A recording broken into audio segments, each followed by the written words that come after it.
पिछली कक्षा में आपका एक बार फिर स्वागत है। आज हम पढ़ेंगे पाठ 8 व्यंजकों का गुणनफल एवं सर्व समीकरणों का शेष भाग।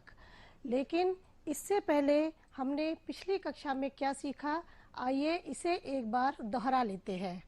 पिछली कक्षा में हमने सीखा दो बहुपदियों व्यंजकों का परस्पर गुणा करने के लिए प्रथम बहुपद के प्रत्येक पद से द्वितीय बहुपद के प्रत्येक पद में गुणा करते हैं। पिछली बार हमने इस तरह के एक एग्जाम्पल से आपको समझाया था। 2x - 3y ये एक बहुपद है और 3x - 4y ये दूसरा बहुपद है। पहले बहुपद के 2x से पहले हमने 3x - 4y को गुणा किया, फिर हमने प्लस का निशान लगाया, फिर हमने 3y से 3x - 4y को दोबारा गुणा किया। इसको देखकर आपको याद आ गया होगा। दूसरा हमने सीखा था ऐसे समानता सूचक बीजीय कथन जो चर x के कुछ निश्चित मानों के लिए संतुष्ट होते हैं समीकरण कहलाते हैं, और चर का वह निश्चित मान ही समीकरण का हल होता है।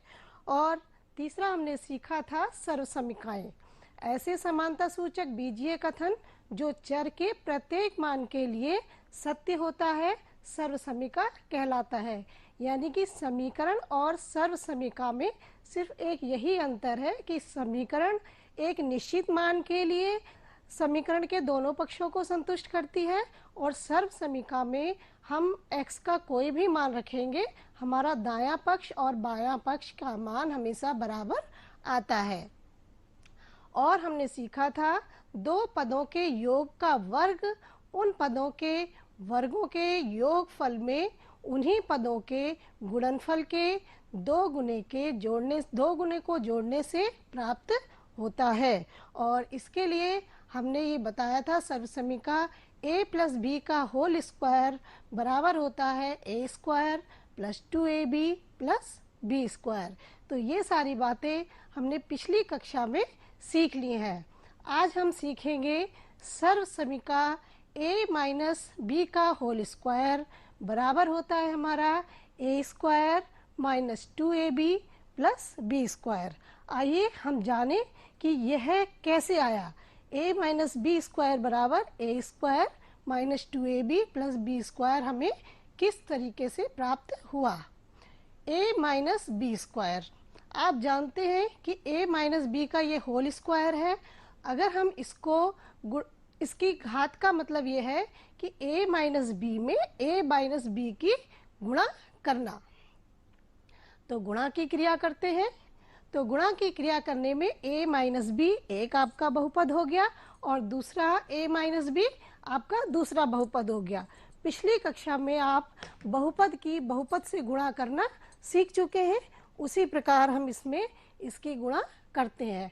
पहले हम a की गुणा a - b में करेंगे, फिर हम माइनस का निशान लगाएंगे। ये जो आपका a है पहले इसकी गुणा इसमें करेंगे, फिर ये माइनस का निशान लगाएंगे, फिर b की गुणा a - b में करेंगे। देखिए इस प्रकार से ये अब आपको समझ में आया होगा। अब आप इसको और सरल करेंगे। सरल करने पर जब हमने a की गुणा a में करी तो हमारा आ गया a² - ab, ये वाला माइनस ba माइनस की गुणा होने पर ये हमारा प्लस आ गया, और b और b की गुणा होने पर ये हमारा आ गया b²। यहाँ पर हमने लिखा है ba, और इसको अगर हम इस तरीके से भी लिख सकते हैं a² - ab - ab। इस तरीके से लिखने में और ba लिखने में कोई फर्क नहीं है। लेकिन अगर हम अल्फ़ाबेटिकली देखते हैं तो हमारा a अक्षर पहले आता है, इसलिए हमने a को आगे लगा दिया। ये भी माइनस में है और ये भी माइनस में है। जब दो संख्या माइनस में है तो ये हमारे जुड़ गए, और जुड़ने पर हमारा जो आंसर प्राप्त हुआ वो हुआ a² - 2ab + b²। तो अब आप जान गए कि a - b का होल स्क्वायर बराबर a² - 2ab + b²। ये हमारा एक सर्व समीकरण है और ये इसका हमें हल प्राप्त हो गया, और ये जो हमारा हल आया है वो बिल्कुल सही है। अब है आंकिक सत्यापन। आपने ये जान लिया कि a माइनस बी का होल स्क्वायर बराबर है a square minus 2ab plus B square. तो अब हमें इसका आंकिक सत्यापन करना है। आंकिक सत्यापन में हमने ये बताना है कि अगर ये एक सर्वसमीका है तो इसका दाएं पक्ष का मान और बाएं पक्ष का मान दोनों आपस में बराबर आने चाहिए। और सर्वसमीका में हम इसकी चर राशि के लिए कोई भी मान लेंगे तो इसके दाएं और बाएं दोनों पक्षों के मान हमारे बराबर प्राप्त होंगे। तो आइए इस क्रम में हमने a बराबर 5 मान लिया और b बराबर 3। अगर हम इस समीकरण में a बराबर 5 और b बराबर 3 रखते हैं तो देखते हैं कि क्या हमारा उत्तर बाएं और दाएं पक्ष में बराबर प्राप्त होता है। तो हमारा बायां पक्ष है a माइनस बी का होल स्क्वायर। तो a की जगह हमने कितना लिख दिया 5 और b की जगह लिख लिया 3 और इसका होल स्क्वायर। 5 में से 3 घटाने पर हमें क्या प्राप्त हुआ 2 और 2 का वर्ग बराबर आ गया हमारा 4। और अब है ये हमारा दायां पक्ष। दाएं पक्ष में भी हम a बराबर 5 लिखेंगे और b बराबर 3 लिखेंगे और इसको हल कर कर देखते हैं कि ये हमारा क्या आता है। a की जगह जब हमने यहाँ पे 5 लिया ये हो गया 5 का वर्ग माइनस 2 गुणा a की जगह 5 लिखा और b की जगह 3 प्लस b में हमने लिखा 3 का वर्ग। और ये अब आप इसको आप हल कर सकते हैं और हल करने पर हमारा जो उत्तर प्राप्त होता है 5 का वर्ग करने पर 25 और इसको 5 दूनी 10, 10 तिया 30 प्लस 3 तिया 9। और इसको आगे अगर हम इसको हल करते हैं तो ये हमारा प्राप्त हुआ 25 प्लस 9 माइनस 30 और इसको हल करिए तो ये आपका हो गया 34 माइनस 30 और हमने इसको हल किया तो हमारे दाएं पक्ष का मान कितना आ गया 4 और बाएं पक्ष का मान भी कितना आया था 4। बाएं पक्ष और दाएं पक्ष दोनों का मान हमारा 4 प्राप्त होता है। यानी कि बायां पक्ष और दायां पक्ष दोनों हमारे बराबर बराबर प्राप्त होते हैं। और यही सर्वसमीका का भी नियम है कि बाएं अगर हम चर राशि का कोई भी मान लेंगे तो हमारे बाएं और दाएं दोनों पक्षों के मान बराबर प्राप्त होंगे। दूसरा है हमारा सर्वसमीका a माइनस बी स्क्वायर बराबर a square minus 2ab plus B square का ज्यामितीय निरूपण और इसका सत्यापन। तो आइए इसका हम ज्यामितीय निरूपण करते हैं। इसके लिए पहले हमने एक भुजा की, इसके नाम हम बाद में आपको बताएंगे, पहले आप इसको बनाना सीखेंगे कि हम इस चित्र को किस तरीके से बनाते हैं। तो हमने पहले एक भुजा ली a और इससे हमने एक वर्ग का निर्माण किया या हमने एक वर्ग बनाया, लेकिन हमें प्राप्त करना है a माइनस बी। हमें प्राप्त करना है a माइनस बी, इसलिए ये पूरी भुजा a थी, इसमें से हमने एक यहाँ पर बिंदु लगाया और इस भुजा की नाप हमने मान ली b। तो ये जो हमारा बचा हुआ हिस्सा है ये हमारा हो गया a माइनस बी। अब हमें इसका वर्ग a माइनस बी का वर्ग प्राप्त करने के लिए हमने यहाँ पर एक वर्ग बना दिया और इसका जो क्षेत्रफल होगा वो क्या होगा भुजा गुणा भुजा, यानी a माइनस बी गुणा a माइनस बी। अगर हम इसको दूसरी तरीके से प्राप्त करें तो हमें इसका क्षेत्रफल कैसे प्राप्त होगा। इसका क्षेत्रफल हमें प्राप्त होगा पूरे बड़े वाले वर्ग में से, अगर इस लाइन को हमने थोड़ा नीचे मिला दिया और पूरे बड़े वाले वर्ग में से इन दो आयत को अगर हम घटा देते हैं तो हमारा जो है a माइनस बी वाले वर्ग का क्षेत्रफल प्राप्त होगा। अब जो हमने चित्र बनाया है, चित्र में जो नाम लिखे हैं उसके आधार पर आप समझिए। चित्र में वर्ग HGFE का क्षेत्रफल, चित्र में HGFE का जो क्षेत्रफल है वो है हमारा a माइनस बी स्क्वायर। वर्ग HACD का क्षेत्रफल है HACD, ये बड़ा वाला वर्ग है और इसका क्षेत्रफल हो गया आपका a स्क्वायर। आयत GABF, आयत जी ए बी एफ, इसका क्षेत्रफल क्या होगा? लंबाई गुणा चौड़ाई। इसकी जो लंबाई है वो कितनी है? a माइनस बी, ये लंबाई बराबर है इसके, और इसकी जो चौड़ाई है वो कितनी है? b, इसलिए b से a माइनस बी को गुणा करने से प्राप्त होगा। आयत ई बी सी डी का क्षेत्रफल, ई बी सी डी ये भी एक आयत है, इसका जो क्षेत्रफल है वो क्या होगा? लंबाई, और इसकी लंबाई है a, और इसकी चौड़ाई कितनी है? ये यहाँ से यहाँ तक b, इन दोनों के गुणनफल से इसका क्षेत्रफल हमें प्राप्त होगा। वर्ग एच जी एफ ई, इसका जो क्षेत्रफल है वो किसके बराबर होगा? बराबर होगा वर्ग एच ए सी डी का क्षेत्रफल माइनस, यानी इस पूरे वर्ग का क्षेत्रफल में से इन दोनों के क्षेत्रफल को हम घटा देंगे, और इन दोनों के नाम आपको पता है। और हमारा घटाने पर देखिए ये जो लाइन आ रही है, इस वाले क्षेत्रफल को हम पूरा इसमें से घटाएंगे। और देखिए अब आगे इसमें a माइनस बी का स्क्वायर, ये किसका क्षेत्रफल है? एच जी एफ ई का जो क्षेत्रफल है, ये बड़े वाले का वर्ग का क्षेत्रफल माइनस बी गुणा ये छोटे वाले एच ए बी एफ का क्षेत्रफल, और माइनस इस वाले आयत का क्षेत्रफल, इसको घटाने से प्राप्त होगा। अब ये आपकी एक सिंपल समीकरण बन गई, और इसको आप आगे हल करेंगे तो आपका क्या आता है? a माइनस बी बराबर a स्क्वायर, इसे आप खोलेंगे तो यह आएगा आपका बी ए माइनस, और माइनस की जब गुणा होती है तो उत्तर हमारा प्लस प्राप्त होगा, और प्लस आने पर ये हो गया B square minus A B, और ये माइनस ए बी है, और ये भी माइनस ए बी है, और माइनस ए बी और माइनस ए बी क्या होंगे? जुड़ जाएंगे, और जुड़ने पर हमें क्या प्राप्त होगा? माइनस टू ए बी, यानी A B square minus A B जुड़ गए तो ये हो गया 2ab प्लस बी स्क्वायर। और इस तरीके से हमारा ये सत्यापित हो गया कि a माइनस बी का होल स्क्वायर बराबर होता है a square minus 2ab plus B square के। तो आप इसे अच्छी तरीके से ज्यामितीय निरूपण के द्वारा समझ गए होंगे। अब ये एक उदाहरण है, इसे हम हल कर देखते हैं। ये हमारा 3x माइनस 2y का होल स्क्वायर का मान ज्ञात कीजिए। यदि हम 3x माइनस 2y को a minus B whole square के रूप में या a minus B whole square से तुलना करें तो हमारा क्या होगा?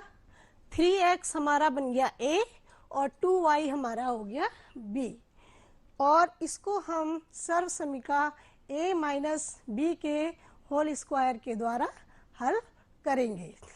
कैसे हल करेंगे? a की जगह लिख देंगे 3x और b की जगह लिखेंगे हम 2y। तो रखिए मान, इसका हमने मान रख दिया a स्क्वायर, a की जगह हमने क्या लिख दिया है?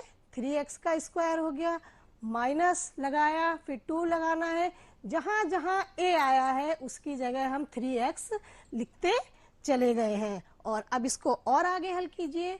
समीकरणों को हल करना अब आप अच्छी तरीके से जान गए हैं।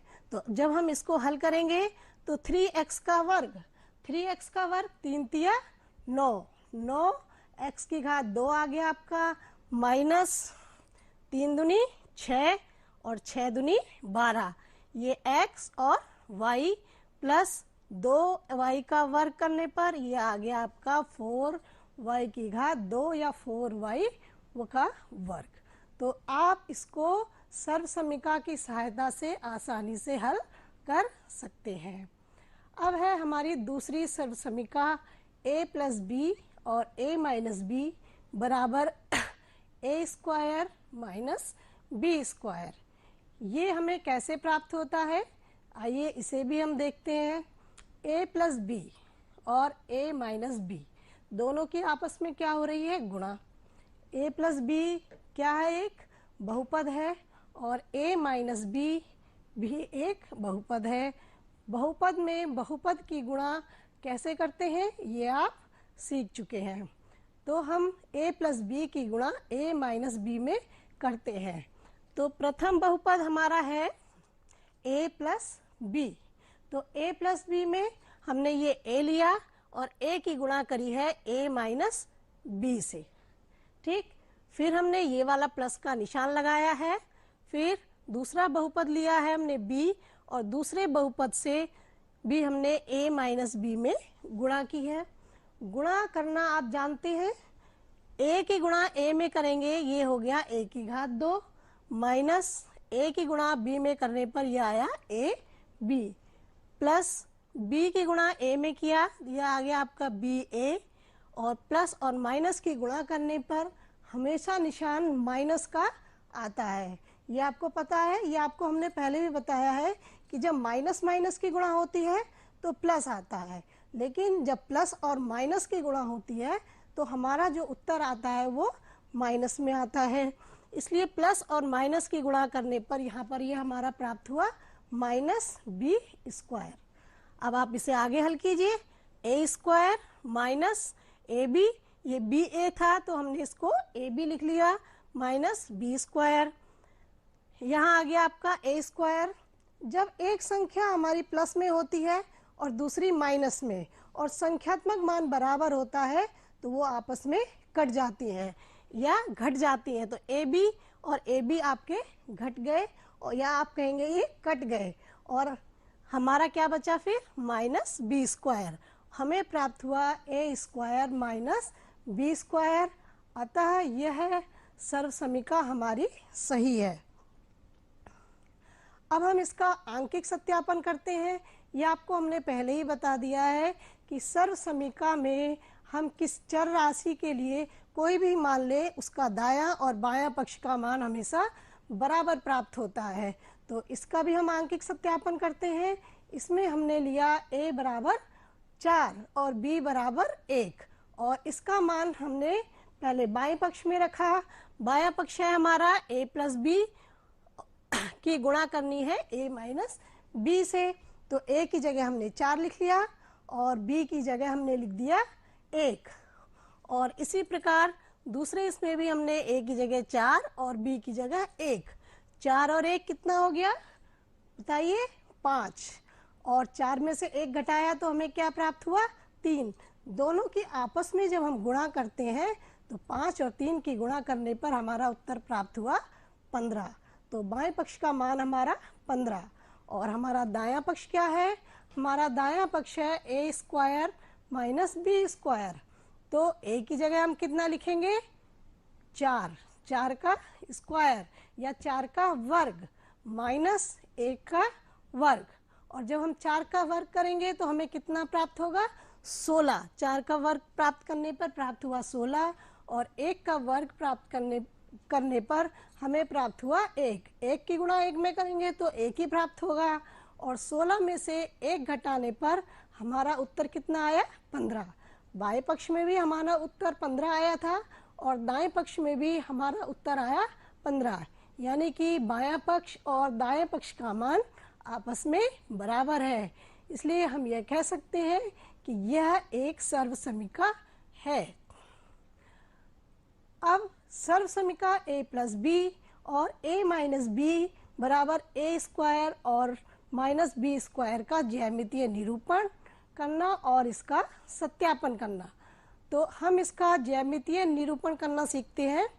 पहले आप ध्यान से देखिए, यह है इसका बायां पक्ष और यह है इसका दायां पक्ष। तो हम इस तरफ से लेके चलते हैं, यह है हमारा ए स्क्वायर। हमने एक रेखा खींची ए, ये यहाँ से यहाँ तक हमारी एक रेखा है ए और हमने इससे एक वर्ग का ए खींचकर हमने इससे एक वर्ग का निर्माण कर लिया। लेकिन ये कह रहा है कि ए स्क्वायर में से यानी एक वर्ग में से हमें एक दूसरा वर्ग जिसकी एक भुजा की माप b है उसे हमें इसमें से हटाना है यानी माइनस करना है। ये लिखा हुआ है माइनस बी स्क्वायर। तो हमने इसमें से एक भुजा नाप ली, माना यहाँ से यहाँ तक हमारी भुजा हो गई b और हमने इसमें से एक भुजा b भुजा की माप का एक वर्ग बनाया और हमने इसको इसमें से अलग कर दिया, जिससे कि हमने लाल भाग से दिखाया हुआ है। अब हमारा ये जो भूरे रंग का जो भाग बचा ये इसका क्षेत्रफल हो गया हमारा पूरा ए स्क्वायर माइनस बी स्क्वायर। लेकिन इसे हम थोड़ा और समझने का प्रयास करते हैं। कैसे? इस तरीके से देखिए, ये हमारा वर्ग हो गया, इसमें से ये एक हिस्सा बाहर निकाल दिया तो ये भूरा वाला और पीला वाला भाग हमारा बचता है। यदि हम इस पीले वाले हिस्से को, ये हमारा पूरा ए स्क्वायर माइनस बी स्क्वायर है, और यदि हम इस पीले हिस्से को, पहले हमने इसमें से बी स्क्वायर निकाल दिया, ये हो गया हमारा ए स्क्वायर माइनस बी स्क्वायर। अब हमने इस पीले वाले हिस्से को यहाँ से हटाकर इसको इधर लगा दिया, तो अब हमारा ये प्राप्त हो गया एक आयत। और आयत का क्षेत्रफल कितना होता है? लंबाई गुणा चौड़ाई। अब इसकी लंबाई कितनी हो गई? जब हमने ये वर्ग बनाया था तो हमने यहाँ से यहाँ तक भुजा ली थी a, और इसकी जो चौड़ाई है वो इसके बराबर है, ये थी b। तो इसकी लंबाई हो गई अब आपकी a प्लस b, जो कि इधर आपको चित्र में प्रदर्शित है, और इसकी चौड़ाई हो गई आपकी a माइनस b। तो हमारा ए स्क्वायर माइनस बी स्क्वायर बराबर हो गया a प्लस बी गुणा a माइनस बी। आइए इसको लिखना कैसे है? जो आपने चित्रों के नाम लिखे हैं उन चित्रों के द्वारा आपको अपनी कॉपी पर लिखना पड़ेगा। तो चित्र में वर्ग ए बी सी डी की भुजा a तथा वर्ग एच एम सी आई की भुजा b है। अतः वर्ग ए बी सी डी से वर्ग एच एम सी आई को अलग कर दें तो हमें आकृति A B M H I D बनती है, जिसका क्षेत्रफल A square minus B square है। इसमें से आयत जी एच आई डी, ये वाला जो आयत है जी एच आई डी, जिसकी लंबाई a माइनस बी है और चौड़ाई b है, को काटकर हमने AG के बगल में EAGF के रूप में लगा दिया, और इसको जोड़ने पर हमें आयत प्राप्त हुआ, EBMF प्राप्त होता है, जिसका क्षेत्रफल कितना हो गया हमारा a प्लस बी ब्रैकेट में और a माइनस बी। अतः इसलिए आयत EBMF का जो क्षेत्रफल बराबर होगा वर्ग ABCD का क्षेत्रफल माइनस वर्ग HMCI के क्षेत्रफल के। इसलिए a प्लस बी ब्रैकेट में और a माइनस बी, अगर हम इन दोनों की गुणा करते हैं तो हमारा उत्तर प्राप्त होता है a square minus B square. तो इसी आधार पर आप अपनी पाठ्य पुस्तक के इसके सभी प्रश्नों को आप करेंगे, और मेरे जितना मैंने समझाया है उसको अगर आप ध्यान में रख के करेंगे तो आप इसे बहुत आसानी से हल कर लेंगे।